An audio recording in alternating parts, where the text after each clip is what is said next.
Hi guys, today I'm gonna show you how to make a really simple, easy DIY dog toy. I know a lot of you are at home, maybe looking for some things to do or some ways to continue to support the shelter from home. So this one's super simple. What you'll need is 2 strips of fabric. The internet said like 6 by 14 inches. So I cut up one of our old muskrat shirts.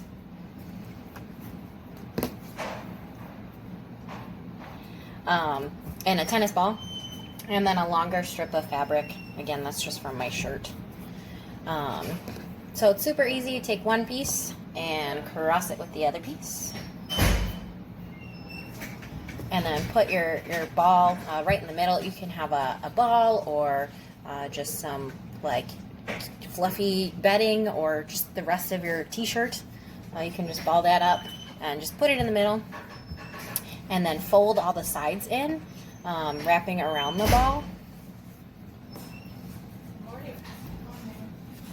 And I want to get that tight in there. Pull all these pieces out.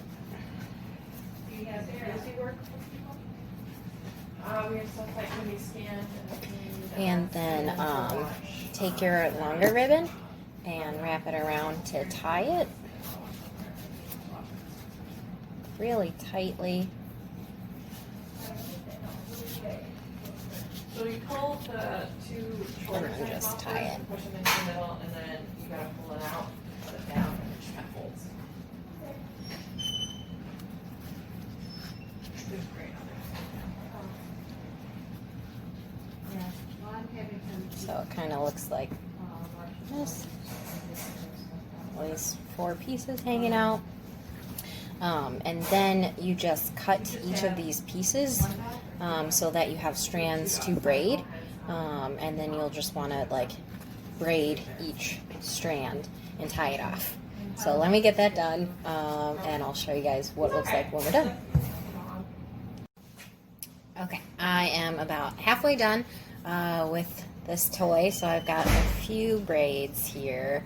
I opted for smaller braids, and then I cut the rest of these into little strips.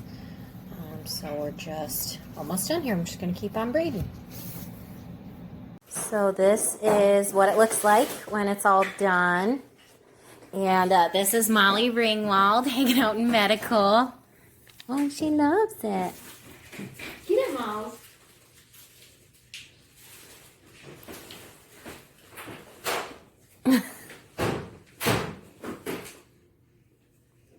That is interesting.